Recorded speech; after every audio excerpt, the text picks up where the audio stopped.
So that guy I met on eHarmony? Yeah. We're out together last night and I step off a curb and snap, heel breaks right off my shoe. Oh no. So I say, hell with it, take them off so I'm barefoot, and you'll never guess. What? He leans over, takes off his shoes and socks, and now we're both... You're joking. Amazing, right? At eHarmony, you'll find someone you can be yourself with. Get who gets you on eHarmony. Sign up for eHarmony today. You're listening to the Health Courage Collective podcast, episode 108, Progesterone, originally published 8/18/21.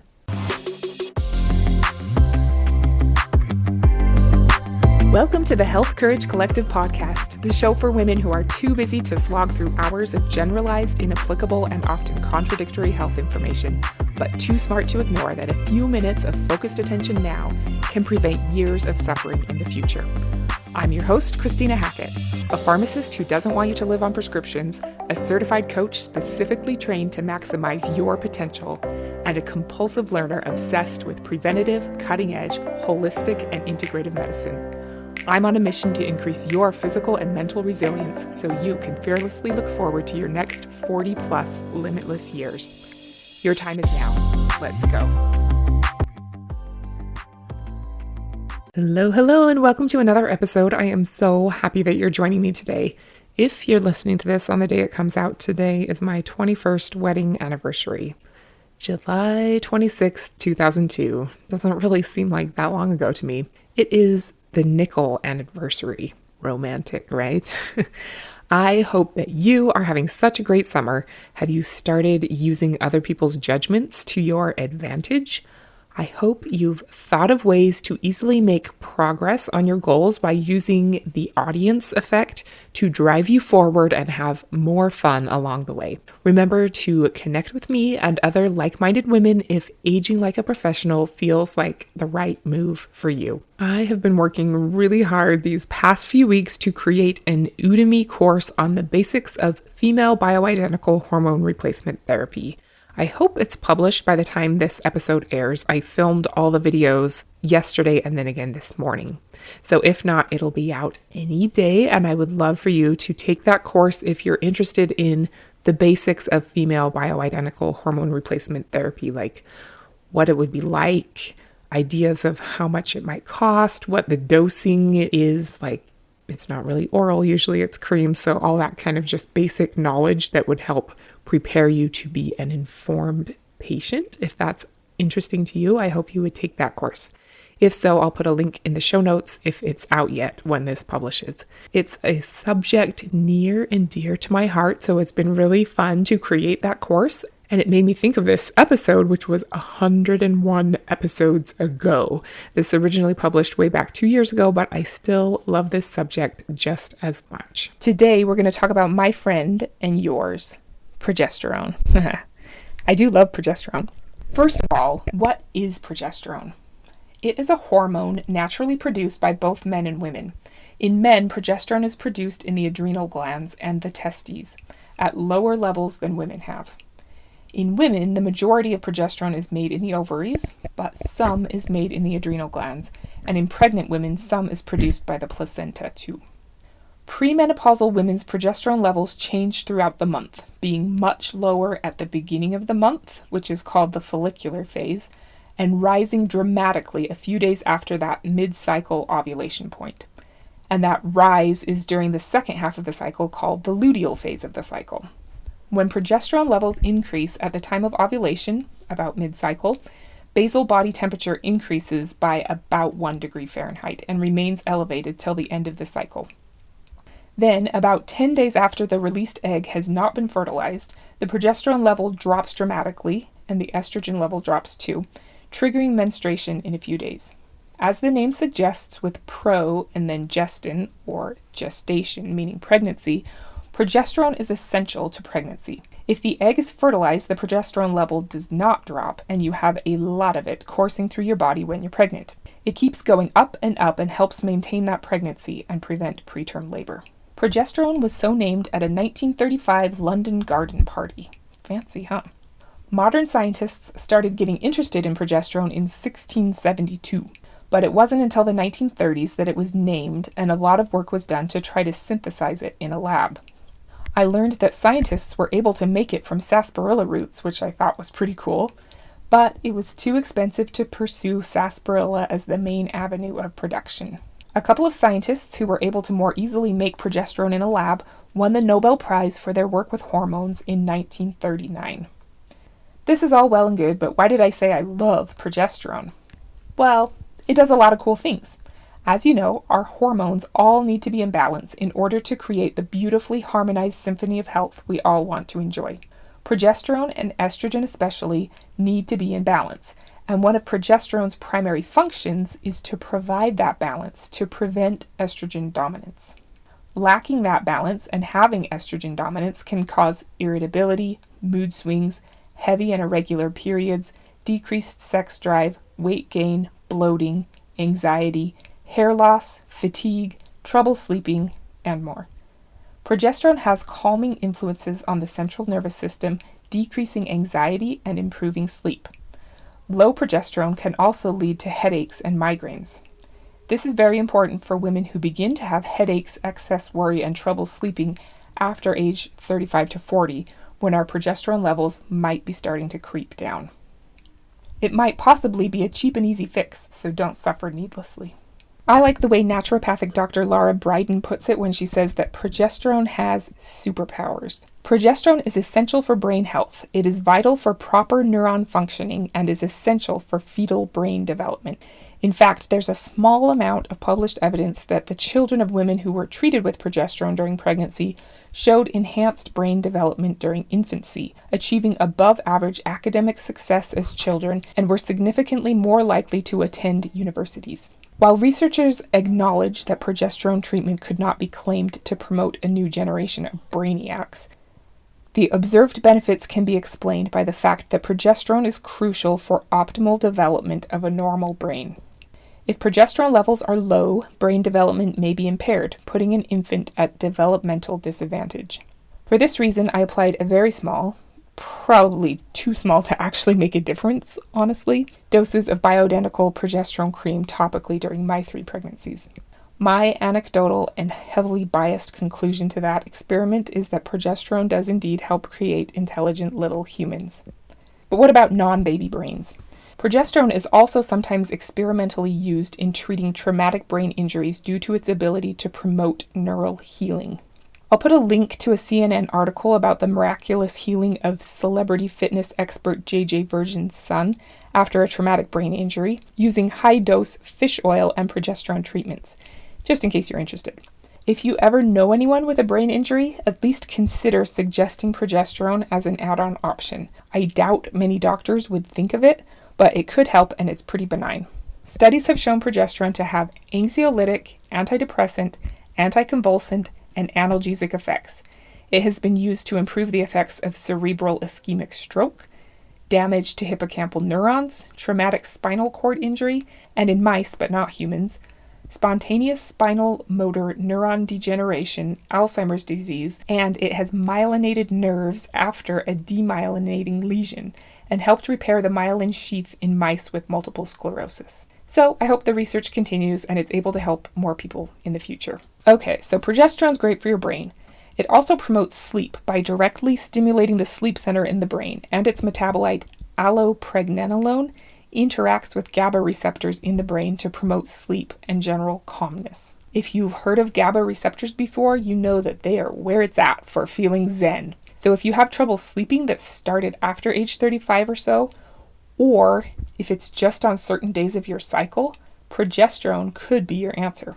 Because of the allopregnanolone metabolite, you'll probably get better results from taking oral bioidentical progesterone capsules at bedtime rather than using a topical cream for inducing sleep. But the cream is great for almost every other reason you might have to take progesterone. Part of progesterone's power in preventing estrogen dominance is that it will ease heavy periods and other problems caused by too much estrogen. It also helps protect both the uterus and breast from cancers caused by overstimulation by unopposed estrogen, which is hugely important. But even though it prevents problems from too much estrogen, it doesn't negate the positive effects of estrogen. It actually works with it to stimulate osteoblasts to create stronger bones, which is awesome. Similarly, progesterone balances out androgens, which are the typically more masculine hormones like testosterone, and it eases some of the effects of too much testosterone like acne, oily skin, facial hair growth.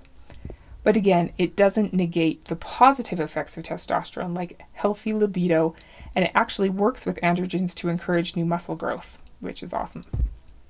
Beyond just the sex hormones, progesterone also assists with the balance of other hormones. It helps the thyroid to work at its optimal level, which is super important for your energy and overall health. And it stabilizes communication between the hypothalamus and the adrenal glands, helping prevent something called adrenal fatigue, which is energetically devastating. And if all that weren't enough, it also helps balance the immune system, possibly decreasing autoimmune overreactions, if you will, without decreasing correct immune responses. It also decreases overall inflammation and upregulates detoxification enzymes. All of us need both of those benefits. So, like I said, progesterone's pretty great. If you listen to my episode 5 about your future body, progesterone assists with a lot of those gifts that you want to give your future body. But isn't taking hormones dangerous?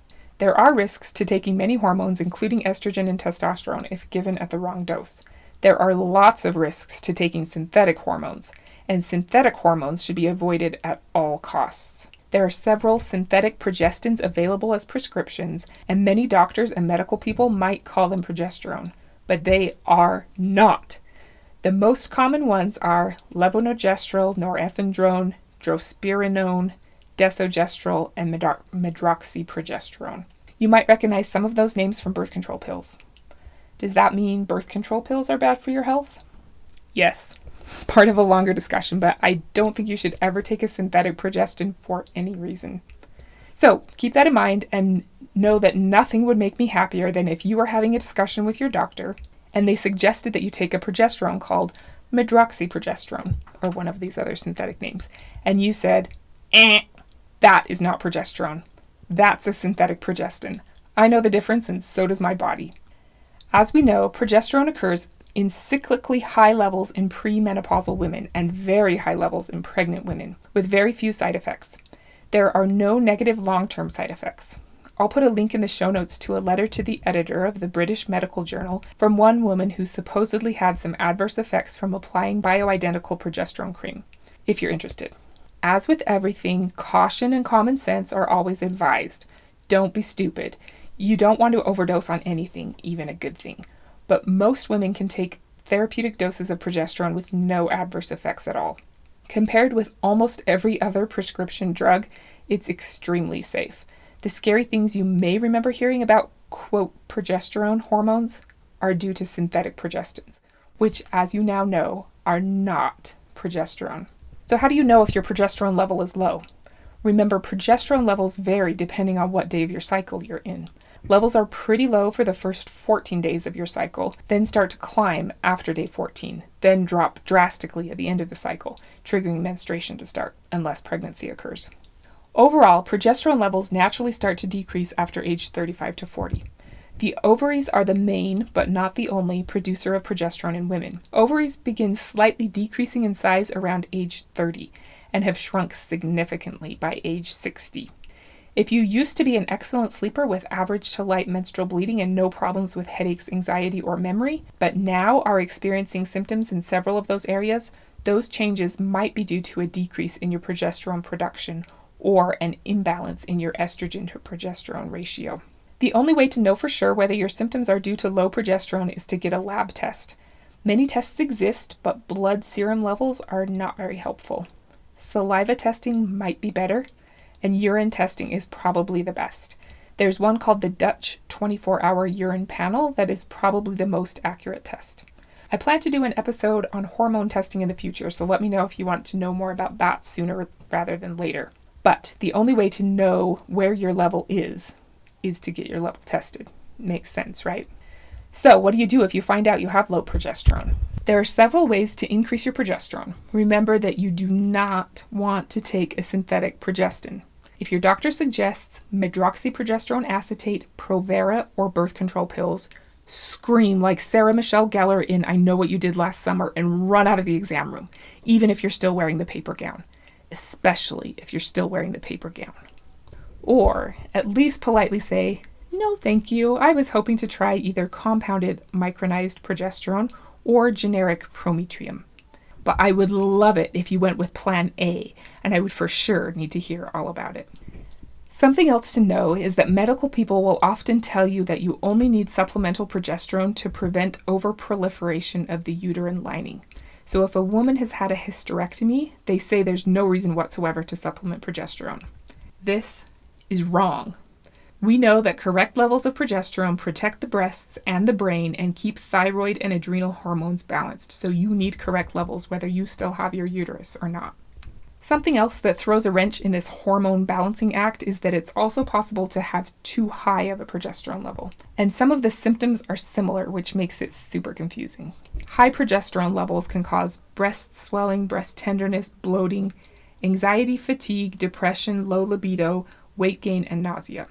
Remember, progesterone levels change throughout the month, getting to their highest point sometime during days 14 to 28 of the cycle. So you might get a few symptoms of high progesterone during the second half of every monthly cycle. Other than during pregnancy, when progesterone levels stay super high for 9 months, a high progesterone level might suggest cysts on your ovaries, a disorder of the adrenal glands, or ovarian cancer. Having a high level of progesterone isn't inherently dangerous to the body, but it should be paid attention to because it's likely an indicator of something more serious going on. We want everything to be in balance, but remember, having too little progesterone is much, much more common than having too much. There are a few ways to boost your body's natural ability to produce progesterone. Managing stress, making sure you have enough cholesterol, along with getting enough vitamin C, vitamin E, zinc, magnesium, B6, and sulfur all promote healthy progesterone levels. And having enough nitric oxide, which helps with a myriad of other functions, can help too. Doing your best to be holistically healthy does wonders for your hormones. Of course, the most obvious way to increase your progesterone level is to take progesterone. Consider carefully whether this is the right step for you. Don't overdose, and know that the best way to decide if supplementing with progesterone is right for you is to have your saliva or urine level tested. If you can't increase your level enough with lifestyle and diet modifications, there are several forms of natural progesterone that might be right for you. Just so you have some baseline familiarity, I'll briefly go through a few progesterone products. Bioidentical progesterone cream is available over the counter from many stores and can be an option if you need a small dose. It will cost approximately $20. I usually use one called Life Flow Progesticare, which I bought at Sprouts, and it's good, but it's not the only option. Last time I bought a different brand called Internal Harmony, and I'm regretting it because I hate the smell of the cream, so I'm glad that one's almost gone. As with supplements, be judicious in what brand you choose because not all products are made to high standards, unfortunately. Whatever brand you choose, I would suggest using a brand that comes in a metered pump dispenser so you don't have to dig cream out of a jar and guess what dose you're getting. Apply the cream to either the inner thighs, inner arms, abdomen, or chest once a day on days 14 through 28 of your menstrual cycle, or as directed by your hormone physician who you should be working with. Rotate the sites of application, not putting it in the same place every time. Topical hormones make like a little reservoir in the fat layer under your skin, creating a sustained release type action, almost like a patch. But if you keep putting it on the same place each time, it destroys that nice slow release mechanism, which you don't want to do. Next, prescription progesterone cream from a compounding pharmacy is a great option if you need a higher dose based on your lab results, which many women will. Getting your levels tested and getting a prescription from your doctor will allow you to get a cream that's 10 times as strong as the over-the-counter creams. So you're not slathering on so much cream, and they are much more precise in their dosing. Usually these are also applied on days 14 through 28 of the cycle, but sometimes the doctor will suggest something different. A prescription will likely cost $30 to $50 depending on the dose and what quantity of cream you get. There are also prescription progesterone capsules, either commercially available generic prometrium, which you could get at any pharmacy if you have a prescription, or compounded oral micronized progesterone capsules, which you could only get from a compounding pharmacy if you have a prescription. Progesterone has a low oral bioavailability, but it's possible to achieve a therapeutic level. It's not the best option for your overall progesterone level, but remember, the metabolite you get from breaking down oral progesterone helps with insomnia. So if that's your main problem, capsules are your friend. Capsules will likely cost around $35-ish, and it's common for a combination of cream and capsules to both be prescribed, like apply cream in the morning, take the capsule at bedtime. There are also prescription compounded progesterone vaginal suppositories and commercially available vaginal progesterone creams are available. They are usually used as part of fertility treatment, but your doctor might suggest applying your progesterone vaginally for other reasons. Just make sure it's specifically made to be applied vaginally first. You want it in the right base for vaginal application. Compounded suppositories are around $35-ish. Commercially available gel is around $450. And it's not any better. Compounding is awesome in a lot of ways. There are also progesterone injections. There's a commercially available prescription product for those with very low progesterone levels who want to raise them rapidly.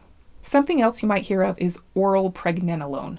It's available over the counter. It's not progesterone, but it's commonly used in combination with progesterone and other hormone replacement. Pregnenolone is sometimes referred to as the mother of all hormones because it's converted into progesterone as well as estrogen, cortisol, testosterone, and DHEA. So it's different than progesterone because while some pregnenolone is converted into progesterone, some will simultaneously convert to estrogen, testosterone, cortisol, and DHEA, depending on what your body chooses to do with it. Pregnenolone can help with many of the symptoms of low progesterone, including sleep, anxiety, and memory. Remember, it's natural for our progesterone levels to decrease with age as our ovaries shrink in size and function. You might be out of balance with progesterone too low if you're struggling with depression, anxiety, mood swings, irritability, trouble sleeping, PMS symptoms, heavy menstrual flow, irregular cycles, PCOS, ovarian cysts, endometriosis, uterine fibroids, infertility, water retention, thinning of the hair and eyebrows, fat gain around the hips and thighs, gallbladder problems, and decreased libido. If you have any of those issues, consider progesterone as one of the puzzle pieces in your comprehensive plan to uplevel your health and age like a pro. Thank you for listening in today, and high five to you for upleveling your hormone knowledge. I'm a big believer that knowledge is power, so I hope there was something useful to you in this episode. Next week, we're going to talk about 3 ways to set yourself free. Until then, optimize your progesterone levels and don't be normal. Thank you so much for tuning into the Health Courage Collective podcast. I am truly honored that you have paid me the enormous compliment of your time and attention. I would be so grateful if you would share this podcast with someone you know and subscribe so you never miss an episode. This podcast is for entertainment and information purposes only. Statements and views on this podcast are not medical advice. This podcast, including Christina Hackett and producers, disclaim responsibility for any possible adverse events by use of information contained herein. If you think you have a medical problem, consult a licensed physician.